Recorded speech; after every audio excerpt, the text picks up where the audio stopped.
Alors, on va démarrer ce soir avec Clotilde de Meulenard, qui donc a l'honneur d'ouvrir ce webinaire. Clotilde, tu es la lauréate de l'ERA Award en IT. Je rappelle le titre de ton mémoire de master en gestion de transformation digitale et transformation durable des organisations, sélection d'outils d'analyse pour favoriser un business model à impact positif, le cas de l'entreprise Blue Square. Et tu as eu comme promotrice Isabelle Choquet, qui est chargée de cours à l'ICHEC et à l'U Saint-Louis. Alors, je vois que tu es avec nous, Clotilde. Voilà, oui, je t'entends, parfait. Eh bien, écoute, je vais m'effacer pendant 3 minutes pour te laisser nous présenter ton travail. À tout de suite.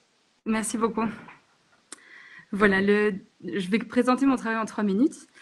Le digital sauvera le monde. C'est une promesse que les entreprises nous font pour justifier leur transformation digitale. Alors, notre société est en train de vivre 2 grandes transformations. Tout d'abord, la transformation digitale de la société et des entreprises, et de l'autre côté, une transformation humaine et environnementale. La transformation digitale est une exigence de notre système économique et les entreprises doivent se digitaliser pour rester compétitifs et répondre aux exigences de leurs clients et de leurs employés. Mais est-ce que le digital peut être durable? C'est la question que j'ai voulu poser dans mon mémoire. Tout d'abord, une petite définition du développement durable. Le développement, c'est un développement qui répond aux besoins du présent sans compromettre la capacité des générations futures à répondre aux leurs. Cette durabilité se décline en 3 dimensions. Tout d'abord, l'économique, ensuite l'environnemental et enfin le social et l'humain. À travers ce mémoire, j'ai voulu analyser la compatibilité entre le digital et l'environnemental et l'humain dans les entreprises. Donc j'ai commencé par identifier les éléments négatifs que le digital pouvait avoir sur la durabilité. Au niveau environnemental, il y en a 3 importants. Tout d'abord, lors de l'extraction des matières premières. Ensuite, lors des serveurs, qui sont très énergivores, et en Belgique, pour le moment, l'électricité n'est pas encore verte. Et enfin, au niveau du recyclage, qui, bien qu'elle augmente chaque année, n'est pas encore au top et des exigences européennes. Ensuite, il y a beaucoup plus d'éléments négatifs au niveau humain, mais pour vous en citer 2, il y a le travail des enfants dans les mines et le technostress qui est grandissant. Afin de faciliter la transformation durable des entreprises au même titre qu'une transformation digitale, j'ai rassemblé 5 outils pour aider les entreprises à vraiment entamer cette transformation. Ces 5 outils sont un peu à l'image d'un entonnoir, donc vont commencer par une analyse plus large du business model de l'entreprise pour se recentrer sur des éléments plus concrets sur lesquels les entreprises peuvent travailler dans leur business model.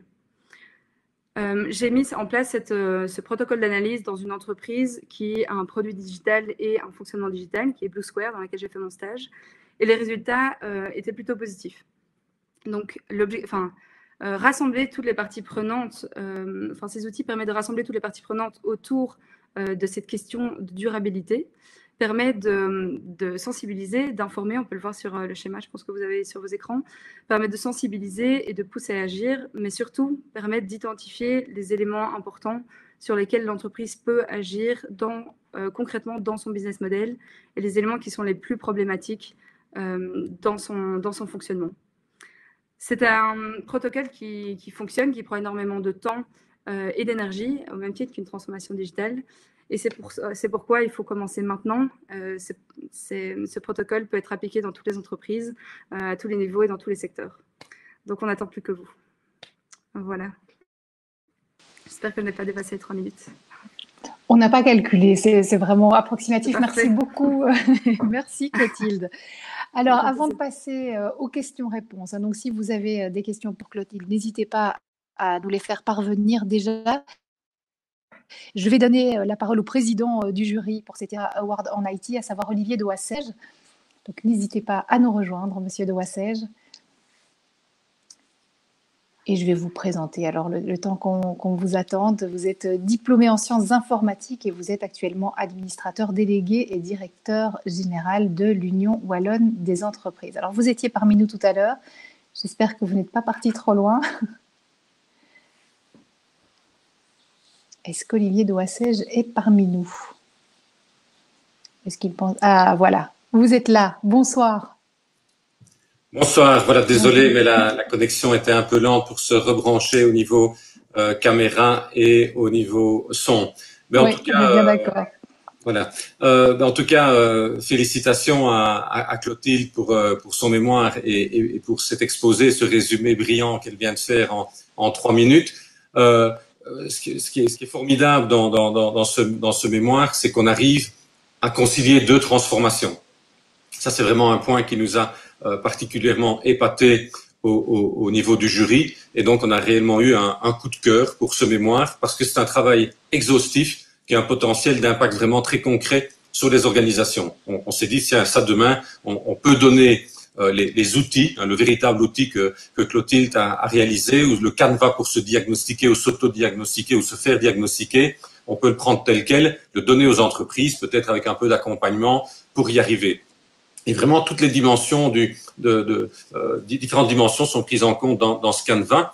Et cette solution est vraiment transposable. Et ce qui évidemment est très intéressant et ce qui nous a séduit, c'est qu'on est dans le contexte, évidemment, on le sait, d'un enjeu sociétal majeur. Évidemment, on connaît la transformation numérique comme un enjeu sociétal majeur, mais la transformation durable des organisations aux deux.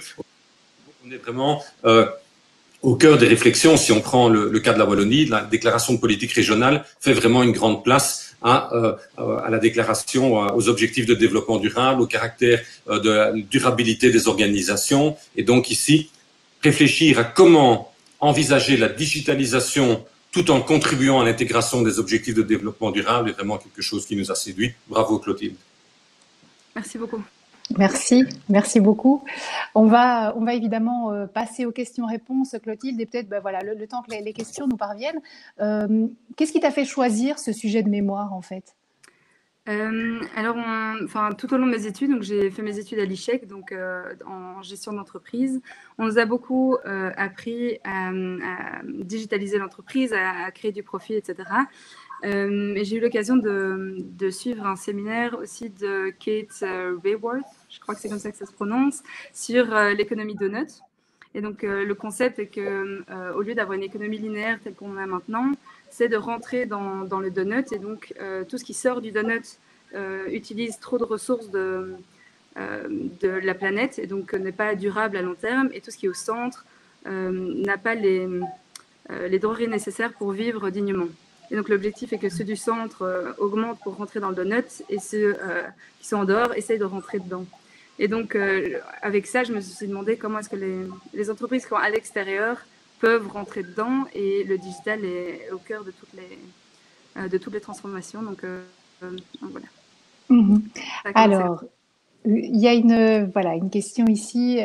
Comment peut-on se procurer le modèle pour l'appliquer au sein de son organisation? Alors, ce sont des modèles qui sont en open source, en fait. Donc, on peut déjà lire mon mémoire, c'est une bonne manière d'avoir le modèle. Mais sinon, ils sont en open source un peu partout. Et c'est pas exhaustif non plus. Je pense qu'il y a beaucoup d'autres outils qui peuvent être utilisés pour entamer cette transformation durable de l'entreprise. Je pense que le plus important, c'est de rassembler plusieurs personnes autour de cette transformation et de ces outils, et d'avoir vraiment l'avis et l'input de toutes les parties prenantes. Donc, on peut se les procurer dans le mémoire que je vois en lien.